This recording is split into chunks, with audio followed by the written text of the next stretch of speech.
अस्सलाम वालेकुम हेलो जी guys, welcome back to the new vlog. तो आज का व्लॉग हम शुरू करते हैं, तो आप मज़े करें।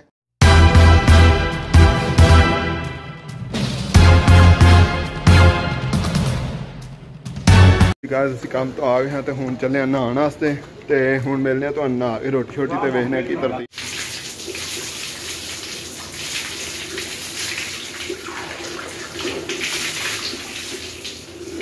हेलो जी गाइस, अस नहा लिया तो हुण वेखने रोटी छोटी का की प्रोग्राम है तो देखने तो बाकी पहला व्लॉग भी अपलोड करता है, तुसी इंजॉय किया काफ़ी। देखा कि बहुत ही ज़्यादा तूफान आया सी, बहुत मुश्किल बचा तुहाडा नाल जिहड़ा ना भरा उड़ चलिया ही हवा दे विच। बाकी लव यू हो गया तो हुण रोटी छोटी तुहानूं मिल जी बॉयज़ देख सकते हैं आप, हम रोटी छोटी खाने लगे हैं, बाद में आपको मिलते हैं। हेलो जी गाइस, सानू रात में मुश्किल चढ़ी है, हुण असीं रात में हम सब नहा रहे हैं, अपने बॉयज़ खलोते हुए ने। उस तो बाद अपना एक बोया लगे कटिंग करन, ये भी तुहानूं महाने हाँ जी। रात में की मुश्किल चढ़ गई सानू है जी, सानू मुश्किल चढ़ गई रात में।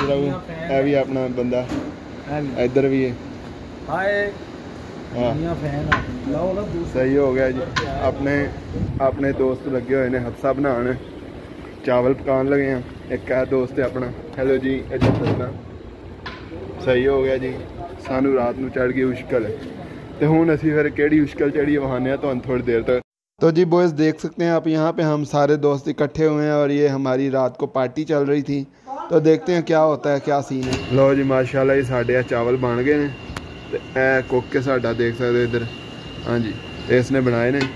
ते बाकी आप इतने तो वेखो फिर की शुगर मेरा लगता है तो मिलने तो थोड़ी देर तक। लो जी गाइस, असी इतने रोटी छोटी खा रहे हैं, ए नाल मेरा दोस्त है तो इन्हें बनाए ने तो असी जो है काफ़ी इंजॉय कर रहे हैं। रात के 4 बजे सवेर के सरगी दे ते रोज़े लंघ चुके हैं, फिर भी साड़ी रोज़ियां वाली आदत हजे तक नहीं जाती पी तो वेखने की तरतीब अगों फिर। तो अस्सलाम वालेकुम जी दोस्तों, असी रोटी छोटी खा ली है, हुण सरगी का टाइम है ते हुण जिहड़ा ना असी जा रहे हैं रूमां दे विच झट लेटने आ तो फिर इंशाल्लाह जुम्मे टाइम मिलने तुहानूं। बाकी लव यू हो गया तो सी यू। अस्सलाम वालेकुम जी दोस्तों, सारे दोस्तों जुम्मा मुबारक।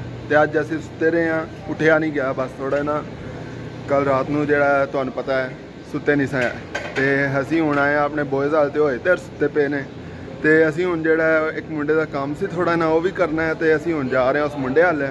तो बाकी है उत्ते मुंडे खलोते ने वेख रहे ने कि असीं की बना रहे हैं तो बाकी लव यू हो गया तो मिलने तुहानूं थोड़ी देर तक। तो जी गाइस असीं जा रहे हैं अपने बॉयज़ वास्ते रोटी लैन। बॉयज़ अज दिने नहीं उठे तो हुण हो चुकी है शाम, ठीक है। तो मैं भी अज दिने लेट ही उठिया सा, हुण बॉयज़ वास्ते चले हैं रोटी लैन तो वेखने की कोई शुगल मेरा लगता अज। तो बाकी पिछली गेम की वीडियो भी रहिंदी है तो अगों मजीद लैवल 2 भी असीं कर रहे हैं तो देखो फिर लैवल 2 होंदा या नहीं होंदा, ये सोच रहे हैं लैवल 2 के बारे। तो बाकी लव यू हो गया तो मिलने तो थोड़ी देर तक। तो जी बॉयज़ असीं आए हुए होटल से, जिदा तुम देख सकते हो होटल है, ठीक है। तो असी जो ना इतने पता भी तो अंदर रोटियां वास्ते बॉयज़ वास्ते रोटियां नहीं है, वो कह रहे हैं चावल ने। तो हम बॉय ने फोन किया तो वेखने की कहता पाया तो तुहानूं दसने।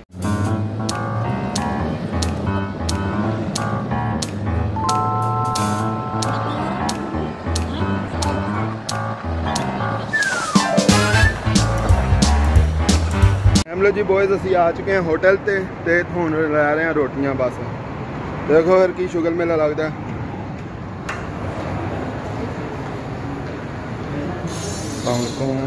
तो जी बॉयज़ रोटियां ले लिया हमने और ये है पाकिस्तानी मताम, ठीक है। मत इस्लाम पे ये मताम हासिफ भाई का और ये यहाँ पे खुल चुका है, देख सकते हैं आप। ये एरिया मैं आपको दिखा देता हूँ, यहाँ पे है, ठीक है। बाकी लव यू हो गया तो अभी हम मिलते हैं थोड़ी देर तक आपको। अभी हम जा रहे हैं, एक और काम है हमारा वो करेंगे।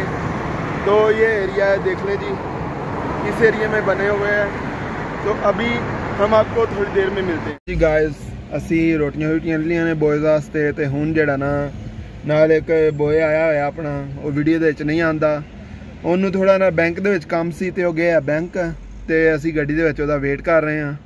हुण जैसे ही आउंदा है तो फिर मैं जिहड़ा घर जावांगे तो घर जाए फिर रोटी छोटी भी खावांगे तो व्लॉग भी एडिट होने वाला है, एडिट करके पोस्ट भी करना, काफ़ी ज़्यादा काम है तो वेखने की सीन है। बाकी लव यू हो गया तो मिलने थोड़ी देर में। तो जी गाइस असीं रोटियां शोटियां लैनियां तो हुण घर आ गए हैं तो अज दा व्लॉग असीं इत्थे एंड कर रहे हैं। ਤੇ ਮਿਲੇ ਫਿਰ ਤੁਹਾਨੂੰ ਅਗਲੇ ਵਲੌਗ 'ਚ। ਚੈਨਲ ਨੂੰ ਲਾਈਕ ਸਬਸਕ੍ਰਾਈਬ ਕਰ ਦਿਓ ਤੇ ਲਵ ਯੂ ਹੋ ਗਿਆ। ਤੇ ਮਿਲੇ ਫਿਰ ਤੁਹਾਨੂੰ ਅਗਲੀ ਵੀਡੀਓ 'ਚ। ਉਹਦੇ ਲਈ ਅੱਲਾ ਹਾਫਿਜ਼।